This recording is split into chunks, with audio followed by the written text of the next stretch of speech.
السلام عليكم ورحمة الله نحمده ونصلي على رسوله الكريم أما بعد فأعوذ بالله من الشيطان الرجيم بسم الله الرحمن الرحيم لن ينال الله لحومها ولا دماؤها ولكن يناله التقوى منكم صدق الله العظيم اللهم صل على محمد وعلى آل محمد كما صليت على إبراهيم وعلى آل إبراهيم إنك حميد مجيد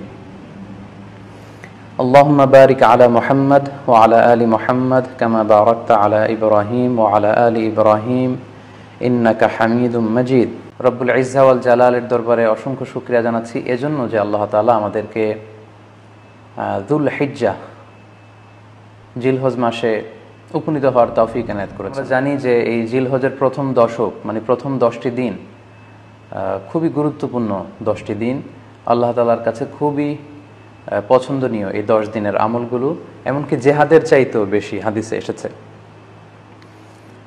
এবং কালামুল্লাহ মাজিদে আল কোরআন আল কারিমে আল্লাহ তাআলা এই জিলহজের প্রথম 10 দিনের শপথ করেছেন।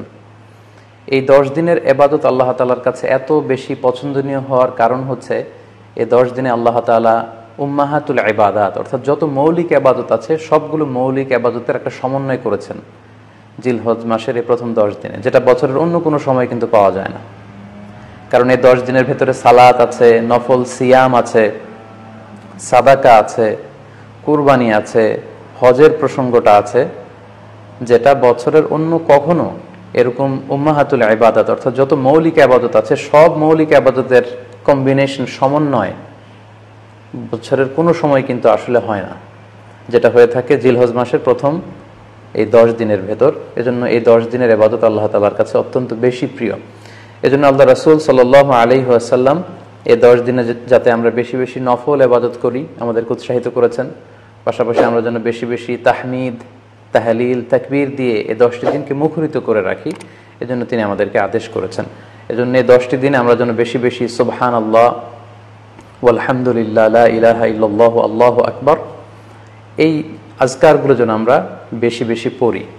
এবং আরাফাতের সিয়ামের ব্যাপারে আল্লাহ রাসূল সাল্লাল্লাহু আলাইহি ওয়াসাল্লাম আশা করেছেন যে 9 জিলহজের যে নফল সিয়ামটি অর্থাৎ আরাফার রোজা, এই আরাফার রোজা যে ব্যক্তি রাখবে আল্লাহ রাসূল সাল্লাল্লাহু আলাইহি ওয়াসাল্লাম বলেন যে আমি প্রত্যাশা করি এই সিয়ামের বদৌলতে বিগত একটি বছরের এবং সামনের একটি বছরের যত পাপ হবে এই পাপগুলোকে আল্লাহ তাআলা আমাদের জন্য ক্ষমা করে দিবেন।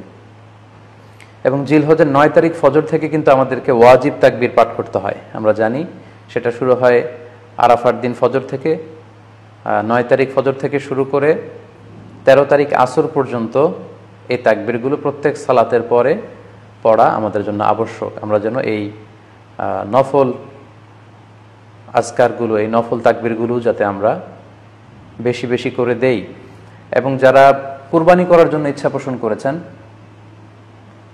তারা যেন এই 10 দিনের আগেই তাদের মাথার চুল এবং নখ কেটে পরিচ্ছন্ন হয়ে যান। এবং জিলহজের এই 10 দিনে তারা যাতে মাথার চুল না কাটে এবং হাতের নখ না কাটে, এই মর্মে আল্লাহ রাসূল সাল্লাল্লাহু আলাইহি ওয়াসাল্লাম আমাদেরকে গাইডলাইন দিয়েছেন। সব মিলে আল্লাহ তাআলার কাছে এই 10টি দিনের ইবাদত খুবই প্রিয়। এমনকি হাদিসে এসেছে, যেটা আমরা বললাম যে জেহাদের চাইতেও বেশি প্রিয়। এজন্য এই সুবর্ণ সুযোগটুকুন যেন আমরা কখনোই মিস না করি। তাই আমাদের সাধ্যমতো আমরা যেন বেশি বেশি নফল ইবাদত করি। আমরা যেন সুযোগ হলে পুরো 10 দিন ব্যাপী আমরা চাইলে নফল সিয়াম রাখতে পারি, আমরা বেশি বেশি কোরআন তেলাওয়াত করতে পারি। বিশেষ করে তাহমিদ, তাহলিল এবং তাকবীর, আলহামদুলিল্লাহ লা ইলাহা ইল্লাল্লাহ আল্লাহু আকবার এই জিকিরগুলো, এই আজকারগুলো পড়ে পড়ে যেন আমরা এই 10টি দিনকে মুখরিত রাখি।